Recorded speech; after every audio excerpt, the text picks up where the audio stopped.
Hello mga paps, welcome back to my channel. Rides ko today, 100 km sa San Nicolas, Villaverde. Barangay Maligo ata yun. So guys, atabayan nyo mamaya dun sa ahon. So preparation ko ito para sa Torog La Union 100 km bike challenge, mountain bike challenge.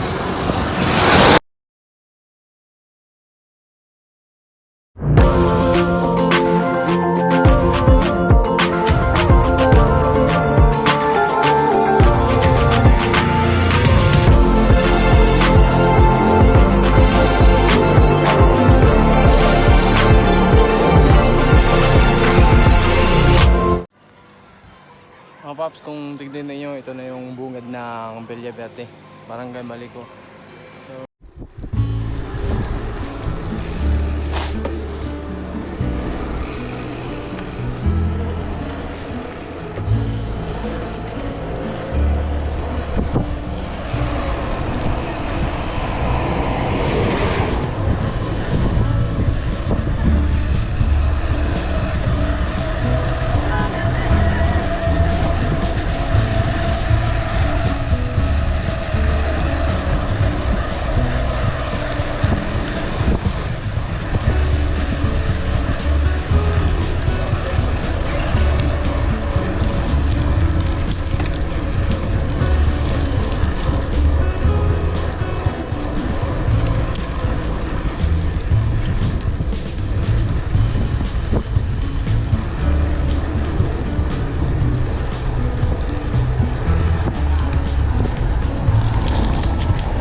Meron na mga galing sa taas.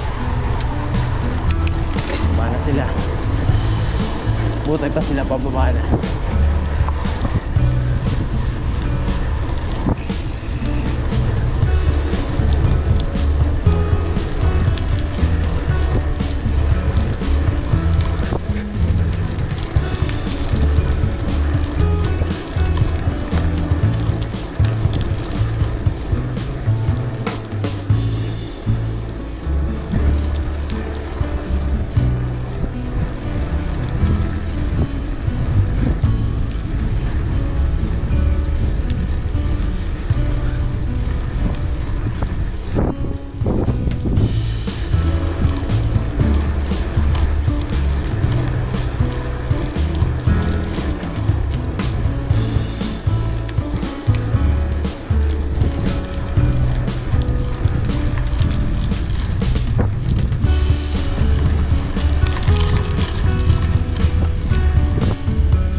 Morning, sir.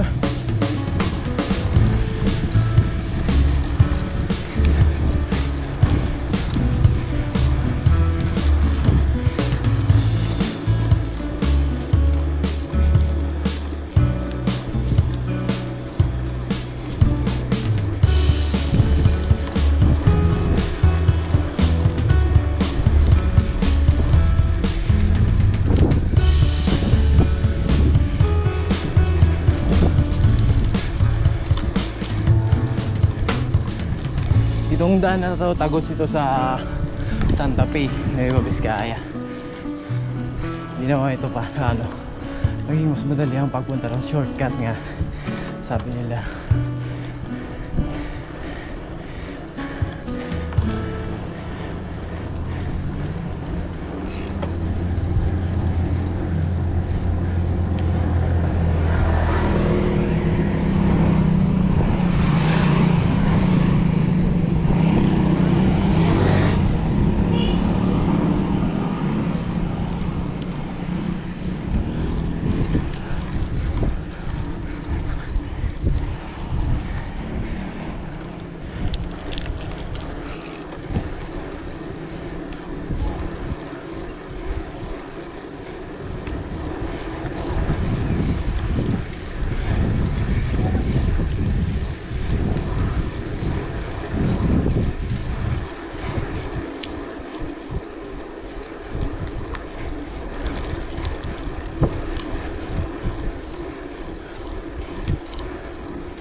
So nakikita niyo yun.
sir.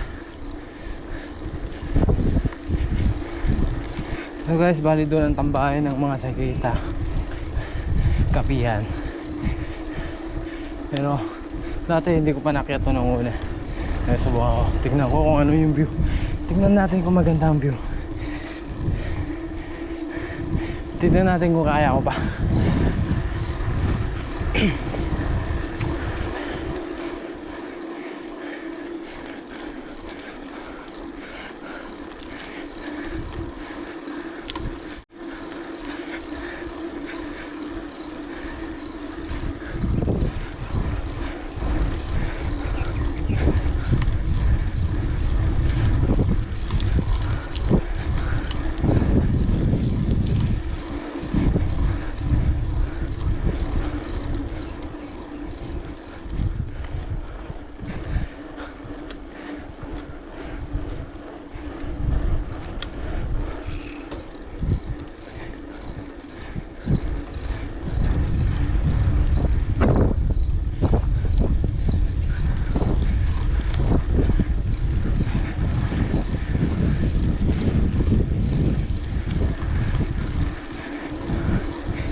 Ito ang delikado yung mga pubuhan na walang helmet. Morning sir!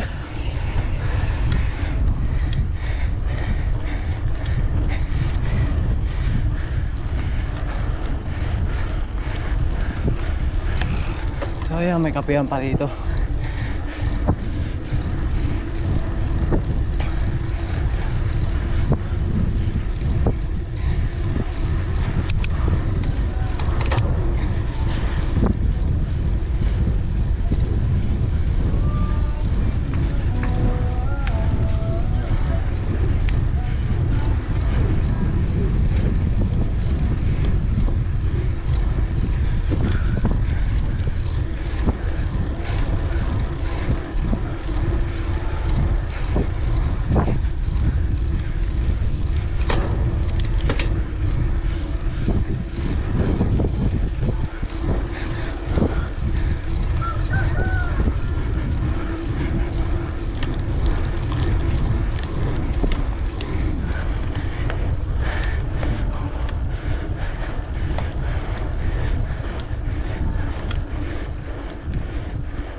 Kunat nun.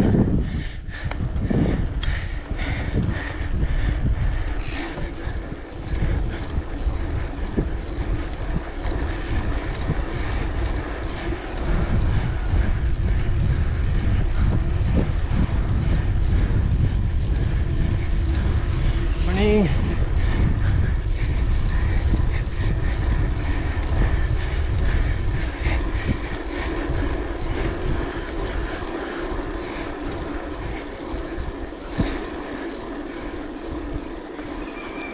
Nako, isa pa.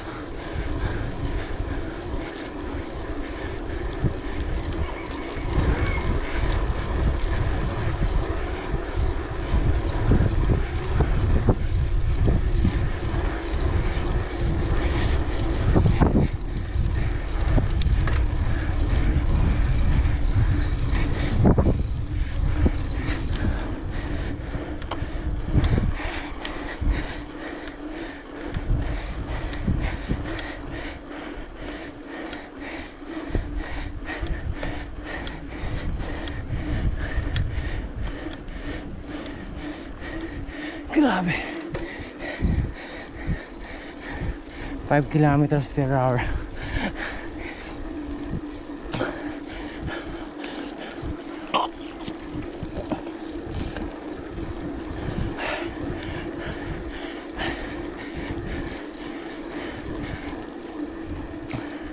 Guys, advice ko lang pag nagpunta kayo dito yung weekend, huwag yung weekdays.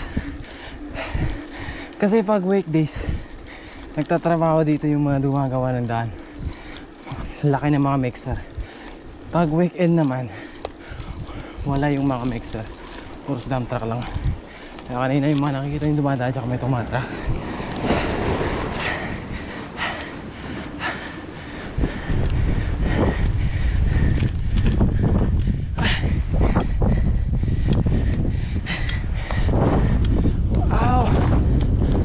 Edwin,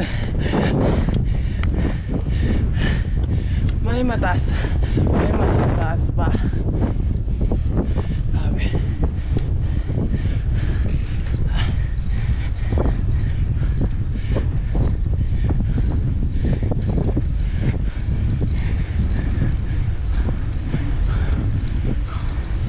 may part sa daang kalikasan na ganito, yung paahon ka tapos headwind pa, tapos pagpalusong tailwind.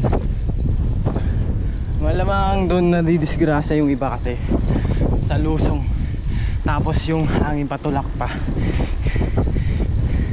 tapos pag umabot ka ng 40 km/h na pababa, tapos tailwind, mahirap mo nang makuha yung distance mo sa pagpreno. So kailangan pag naka 30 kph ka pa lang sa lusong, nagpipreno ka na for your safety.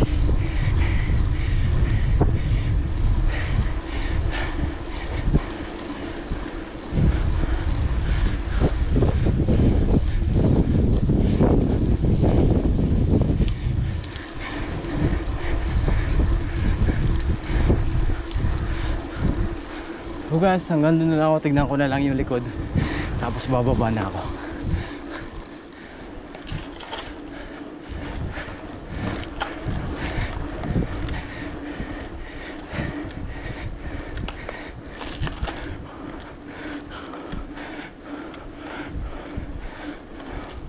Almost 43 km na hanggang bahay, hanggang dito.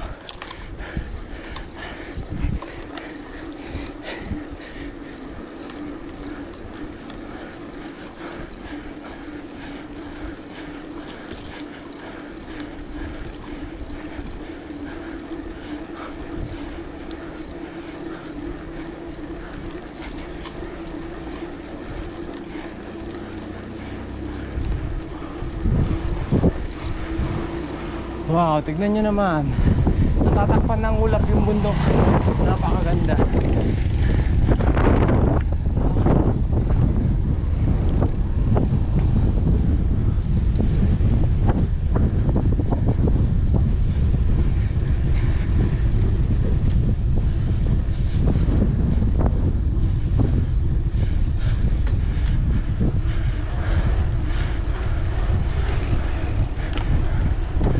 Guys, hanggang dito lang ako. Babalik na ako sa baba.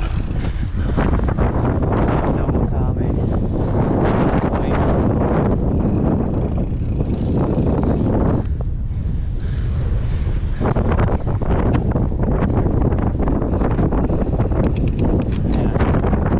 Ito naman, tailwind. Malusong.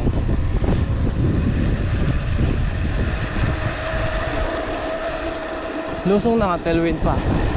Wow, bakit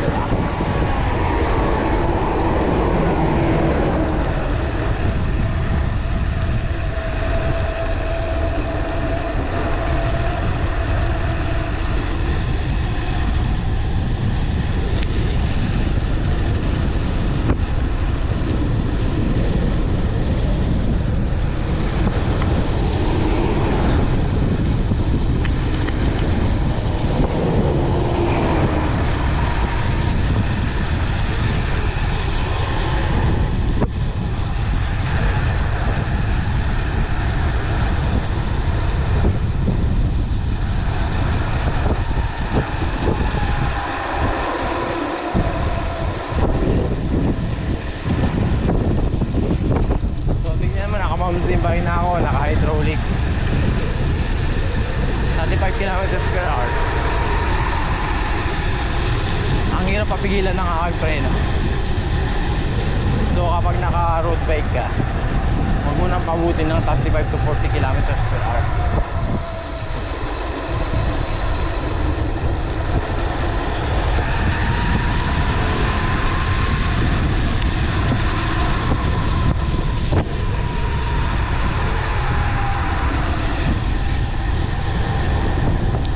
Pero pag magaling ka naman sa pabangking-bangking, okay lang siguro na sa'yo na yun. Kasi ako, nervyoso rin ako eh.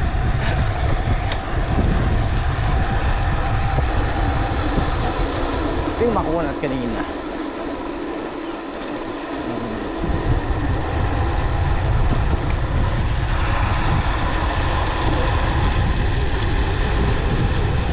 Kung may 36 bin sa Taiwan, mayroon din 36 bin dito sa Pinas. Hindi lang 36 bin.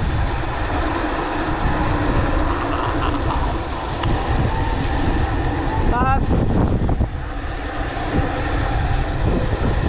Yun lang alam, pinagkaiba ng 36 bin sa Taiwan. Sobrang liko yun sa akin. Napakaganda.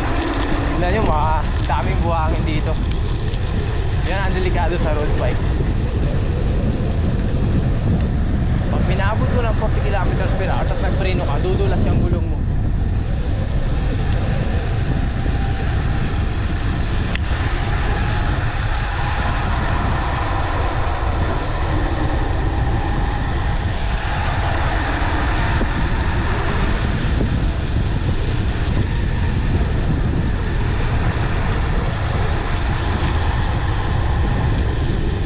Mag-noodles muna ako dito, hindi pa ako nag-almusal. Kapila. Ayan, so umalis na yung mga ibang riders kanina na nandito.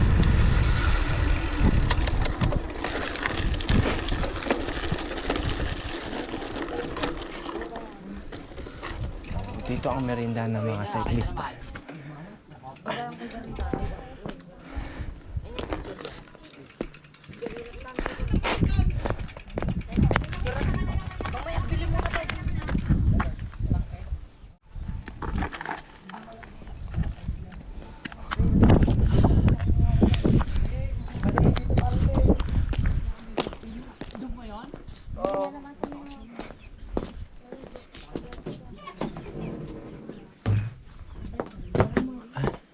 Madam, bali nagpaluto noodles?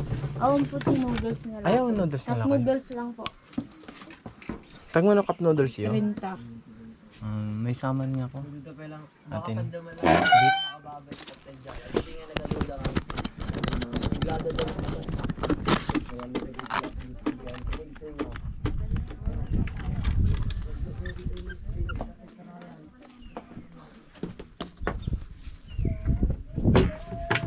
So dito ang tambayan ng mga cyclista. Ayan. Sila yung nakasabayan ko kanina.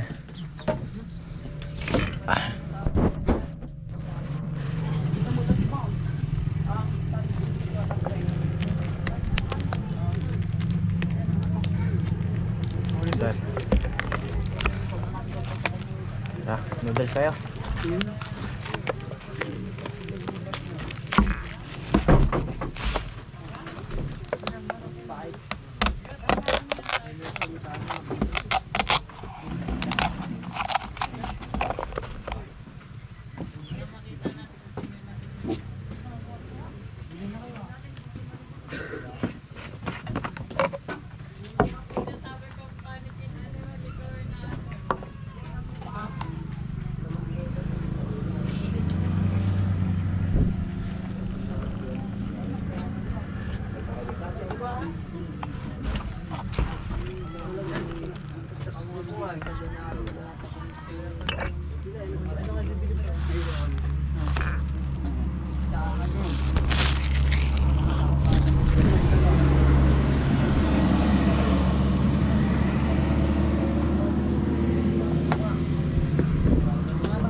Dito lang po ito sa San Nicolas. Villa Verde.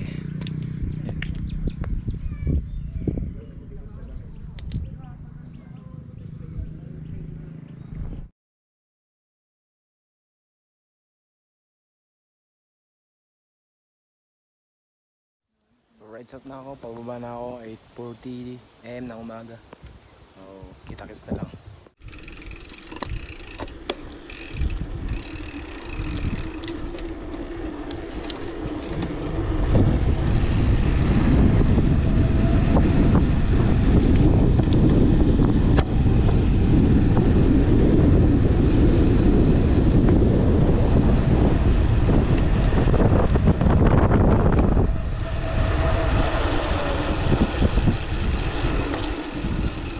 Oh, tignan nyo yung view dito sa Villa Verde, San Nicolas. Yan, napakaganda.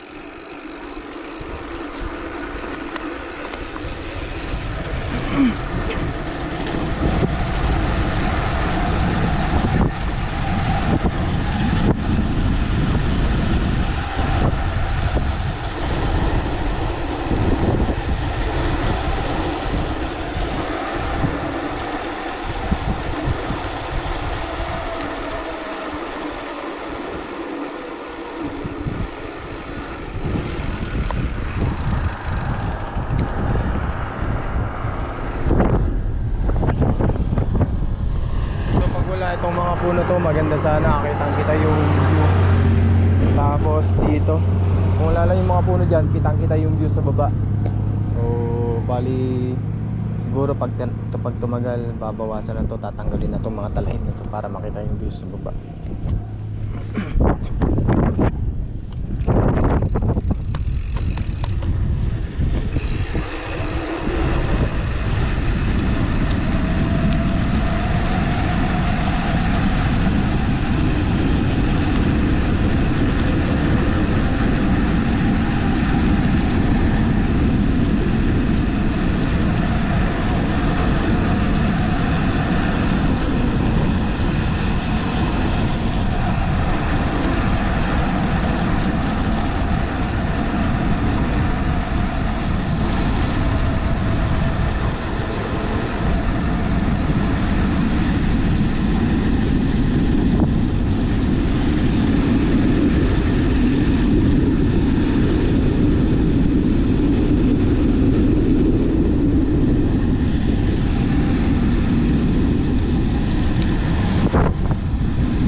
Dito kadalasan ma-overshoot ka pag nagpatakbo ka ng mga 40 kilometers per hour. Ayan, wala silang helmet. Boss, ingat! Ingat, walang helmet. Ingat, walang helmet. Ingat.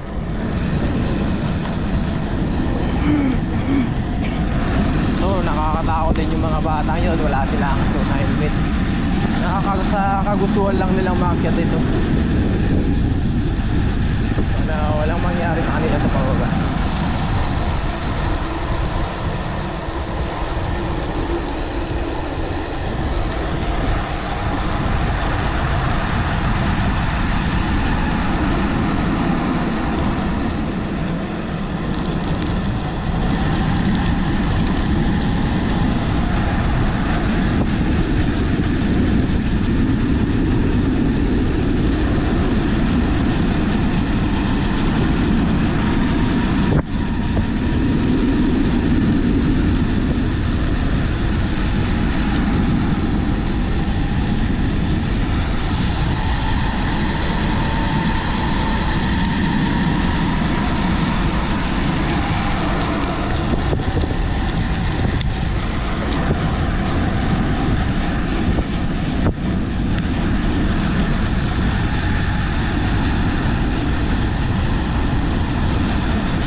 guys, thank you for watching.